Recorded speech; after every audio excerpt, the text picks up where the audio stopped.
It's official. We now know the release date of Apple's new Vision Pro headset. Yes, you can start ordering it on the 19th of January, and it's going to be here on the 2nd of February. Who's excited? Yeah, I'm not going to buy one. But if you are, or if you just want to know what it's all about, stay tuned because on this week's Studio Live Today podcast, I'm going to give you all the information you need without any of that hyperbole and all of that hype that you may get from other places. Because while I think this is a cool advancement and any new Apple product is worth talking about, it's not going to be for everyone. And I'm going to open with that. You may not want to buy this and you may think this is the silliest thing ever, but it is a new product. And what do we know about Apple and new products? The first generation of them is always a bit weird and wacky. It's usually for the bleeding edge early adopters, and it's usually way too expensive for us lay people to even consider. However, over time, it becomes more affordable and more reasonable. And maybe that's going to happen with this. What do you think? Let me know. If you're watching the video version of this podcast, you can leave a comment down below. If you're listening on the audio version, always love to hear from you. I'm at pete@studiolivetoday.com or all the social places you would expect. So this is the Studio Live Today podcast. I'd like to welcome you in. We are going to be talking about the Vision Pro. What is it? Who's it for? How much is it going to cost? And what do you get if you shell out that $34.99? Oh, I've spoiled it. I'm not going to bury the lead on this one. It's an expensive device. It's $3,500. And it's not, let me tell you, it's not virtual reality or augmented reality, VR or AR. Apple have specifically said that this is a spatial computing device. So they're going to make sure that they own the naming and the branding of it as spatial computing. So do not call it AR or VR, even though I think I did in the thumbnail of this very video, but that's okay. So what is it? If you haven't seen the announcement, the launch video, you can go to apple.com, check it all out. It is a headset. I was always going to say a VR headset. It is a spatial computing headset that is similar to things like the Meta Quest and the Oculus devices of the past, but it's different because it's Apple. So it's got a lot of computing power. It's got the M2 chip in there. It's got a lot of cameras, a lot of microphones, and a whole lot of processing in the machine. And it's going to be good for being able to do computing in your spatial environment. So that's using apps, that's doing your productivity stuff. Maybe it's playing games. Is it going to be related to computing to do with music production or video production? Sort of, a little bit, not much. We're going to talk about that throughout this show as well. So at the moment, the word on the street is that Apple are launching this with a fairly small scale launch. So not very many units are being produced. The guesstimate is sort of 500,000 to 1 million units. Now that sounds like a lot until you realize how many iPhones and iPads and Mac computers are actually sold. It's a lot more than 1 million. So this is going to be a fairly small launch by all reports. Now, there was rumors originally that you'd need to go into the Apple store and do like an in-store fitting to make sure it all worked for you. That's kind of been debunked now because pre-orders, you can do it online, and then it looks like it's going to be delivered. And I'll let you know what you get in the box in just a jiffy as well. The storage, we've now found out, is going to be 256 gigabytes, which seems like a fairly small amount for a device like this, considering that, I bought my Mac and I only put 256 gig of storage on there, and I'm constantly running out, and I really should have gone with a higher storage amount. And we still don't know, and probably won't know till the pre-orders begin on the 19th of January, how much you can add to that, or if you can indeed even add to that storage at all. So interesting times ahead for Apple and the Vision Pro. So again, when can you get it and how much will it cost? So it is available to order on Friday, the 19th of January at 8 p.m. Eastern Standard Time in the US. I'll admit I haven't even looked into international because I don't intend to buy one. But for my friends in the UK and Europe and Australia and other places, I'll look into it. Or go to your apple.com and go to the store and see when it's available, because that's the sort of research I probably should have done. But I will be sitting back. I'll be the armchair critic of this, sitting back and watching other people get these, shove them on their face, and tell me what they can and can't do. The release date, the date to look out for is February the 2nd, which is a Friday again. And apparently, in-store demos, appointments for in-store demos are also going to be available on February the 2nd, which could be interesting. Will I do one of those if it's available here in the Adelaide Apple Store? Probably, because I am intrigued. I'm interested to see what these do. Speaking of which, what does it do? Who is it for? Well, they haven't really revealed a whole lot. In fact, there's been very little outside of the original launch video where you saw the lady with the creepy eyes in the space doing the things. So what is it actually going to be able to do? Well, it's like any other Apple device. You get your big apps display like your watch, like your phone, like your tablet, like your Mac. You can have apps.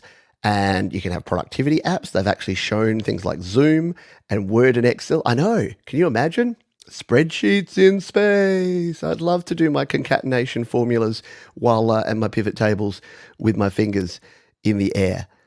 Yeah, maybe not. Where's my Excel nerds at? Yeah, love concatenate. The best Excel function ever. There's going to be other things like games, so Game Room and Super Fruit Ninja. If you know the old Fruit Ninja game where you swiped your phone, I guess now you're swiping in the real world, in your spatial space. Something like that. So that's going to be available. And the thing that they're really selling is a couple of things. You're going to be able to use ported iPad and iPhone apps. Ooh, ported iPhone and iPad apps. GarageBand in space. Maybe.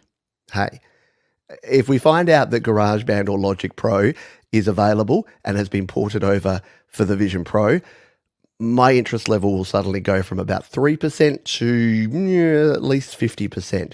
Will I fork out $3,500 tomorrow to buy one? No, probably not. But it will be interesting to see because we didn't think, when we first got the iPhone and the iPad, we didn't really look at these and go, well, these are going to be completely possible to create music on. No one was thinking that. Yet here we are. I create music on my iPad and my iPhone all the time. So when we look at the Vision Pro, given that it is an interactive experience and creative stuff can happen in those spaces, I think that there is a possibility that we will have some sort of creation. And look, if not that, there'll definitely be people doing other apps that are related to music creation. I can already imagine a drum app, a very simple where you throw your hands around in the air and hit things. Piano might be a little bit harder to do, but definitely sort of percussive type things. And again, being able to move things around like a theremin. How good would a virtual theremin that you can play with the Vision? Okay, I'm about 60% excited. Who's with me? Virtual theremin for the win. So, yeah, and I guess the other thing that they showed a lot of was the 3D video. So, yes, 3D, stereoscopic, that's the whole point of this. I personally don't understand it because as someone who only has vision in one eye, kind of lost on me. In fact, they should release a monoscopic version of this just for folks like me. I'm going to put it out there. Come on, for people like me, accessibility. Where is the one-eyed Vision Pro? But seriously, you can do stereoscopic 3D video. And the original video showed the dude wearing the giant goggles, peering down at his children with their birthday cake, blowing the candles out, looking like an absolute creep. But now that we have in the new iPhone Pro the ability to take 3D video, that's going to be compatible with the Vision Pro. And it's making sense now why Apple rushed to put that in the latest version of iOS and the latest iPhone 15 Pro is because, yeah, they want you to have the iPhone 15 Pro and pair it with a Vision Pro for the full Pro experience. So 3D videos and capturing 3D videos and photos is definitely going to be another big selling point for this particular product. So you shell out your $3,499. What do you get? What's in the box? What's in the box? Brad Pitt would like to know. So you get the Apple Vision Pro, you get a solo knit band and a dual loop. So that means that you can actually, if you saw the original demo, there's the band that goes around the back, but there's also one that kind of goes over the top.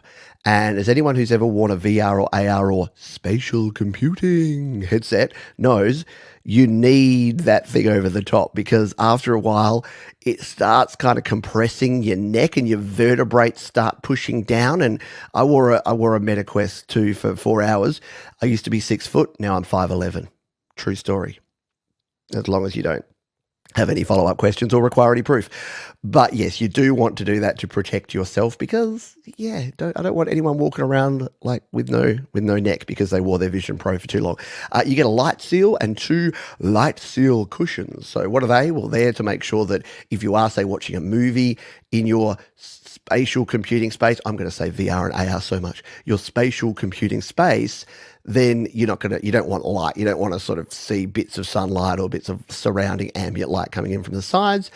So if you do want to have it in non-augmented mode where you're in a complete virtual reality space, they're just the right words, then you can actually go with the light seals. You get a cover for the front because that front is actually a screen. That's how it can show the creepy eyeballs.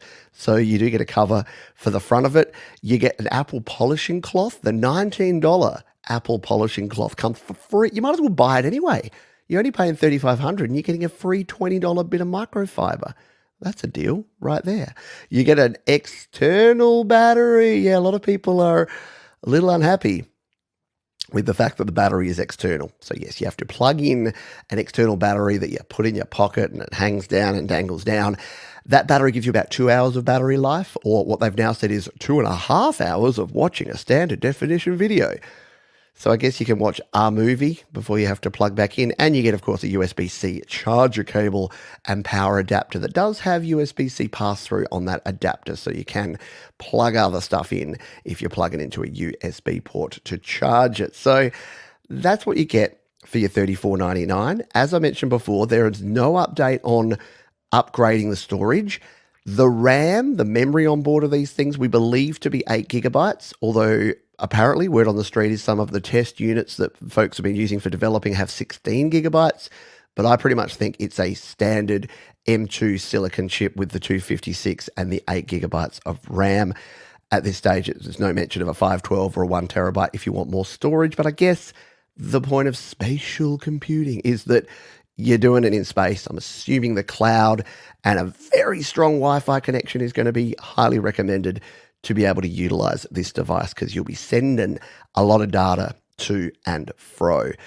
So that's what you get for your $34.99. You can also get some lenses, some standard kind of magnification Zeiss lenses for $99 extra.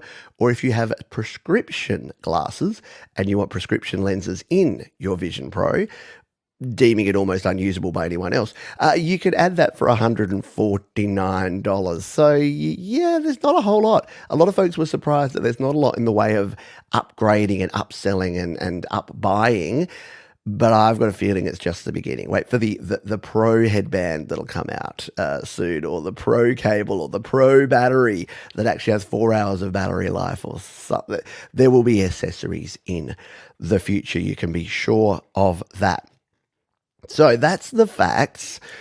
And now we're going to get into the part where I tell you what I think. And again, I would love to hear your comments. If you're watching the video version, this will be a live premiere podcast. So if you're watching live, let me know right now in the chat. If you are watching after the fact, leave your comments down below. I want to know, are you buying one? Are you excited? Do you think it's going to succeed? They're the 3 things.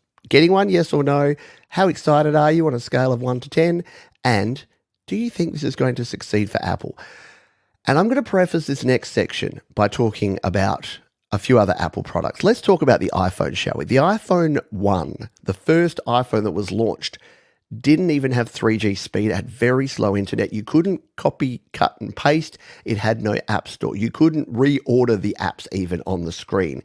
It was static. But it gave us something revolutionary that every phone since has basically been copying, and that is they are all now rectangles of glass with no keyboards. If you think back to the time, and in fact, there's a very amusing video of Steve Ballmer from Microsoft talking about the iPhone when it was first launched, and he was like, "Oh, enterprise people aren't going to want this. It doesn't even have a physical keyboard, and it can't do IMAP and Pop Mail, and no, this is not going to work." Yeah, what's happened since then? iPhones are the bomb diggity. The iPad, people laughed at the name. People said this was a device that no one needed when it was first released. And then through iPad 2 and 3 and Air and Pro and Mini, it has expanded and it has continued to grow. And now I got an iPad on my desk, and you probably have one on your desk or know someone that uses it on the regular. The Apple Watch is probably the latest version of this. Apple brought the Apple Watch out and said, this is going to be the future. This is going to be your wrist communicator. People are going to make and receive phone calls and do messages and look at their photos and check their webcams and their security cameras on their wrist. They're not going to need their phone anymore. And everyone went, yeah, we're not interested in that. We've got our iPhones. We've got a phone in our pocket 24/7. No one's going to go, well, I don't need my iPhone anymore. I've got this tiny 2-inch screen on my wrist that will completely do everything I need it to do. But people started using Apple Watches and went, this is one of the greatest fitness watches I've ever used.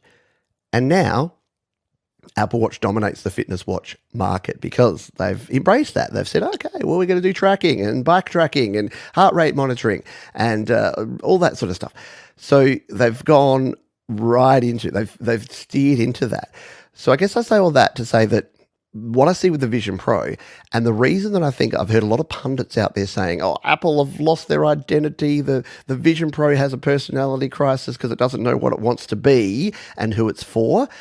And I think that's deliberate because I think this is a very smart strategy from Apple where they're going to put this out there. And who's going to buy it?